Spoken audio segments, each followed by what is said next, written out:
This is my political science paper presentation for Professor Tom Lansford of PS 450 entitled Robert the Bruce and William Wallace Turned Over in Their Graves.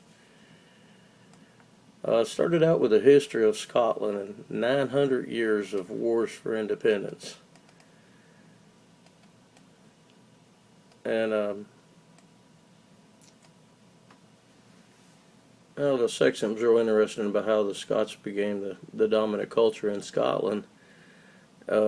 After warring with the Picts, who inhabited the land that's now Scotland, they finally made peace and they started intermarrying.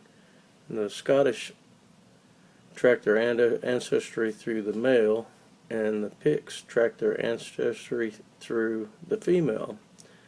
So after hundreds of years of Scottish men and women marrying each other, their kids identified as being Scottish. And although the Picts still exist in the society, they've all became Scottish. They were only 10% of the population when this started. I had a longer version, but it was too big to send, so I'm going to give a shortened version. The Scottish heroes are all war heroes. Sir William Wallace, made famous in the movie Braveheart. He won a battle against the British at the Stirling Bridge. It was the first time the English army with their armored knights had ever been defeated. Before then, the world thought that there was no way to win against the British.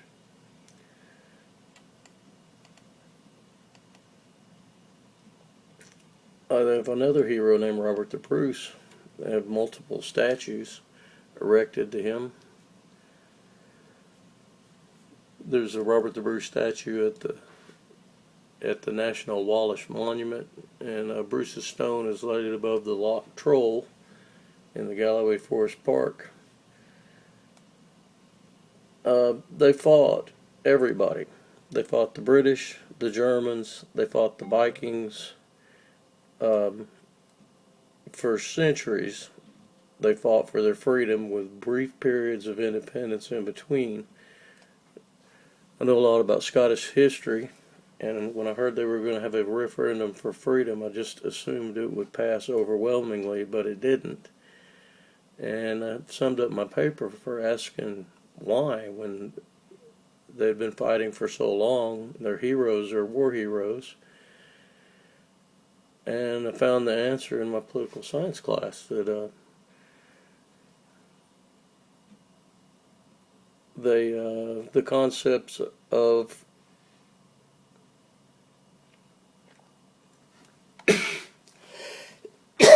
excuse me, power magnification and security. The Scots didn't know what was going to happen if they voted for freedom. They had a bunch of threats were made the last week. 4 major banks said they were pulling out. Britain said they couldn't use the pound anymore, which has been their currency for 200 years. They're members of the European Union because they are part of the United Kingdom.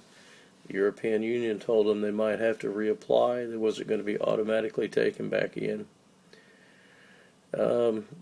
They also were told they might lose their freedom to travel. Right now, the European Union is open borders, but by seceding from the United Kingdom, they wouldn't be members. They wouldn't be granted the freedom to travel. In the end, 55% of the Scots decided they were better off under the rule of the United Kingdom than to be an independent nation. The dreams of independent Scotland, their forefathers and heroes, succumb to the anxiety of the unknown.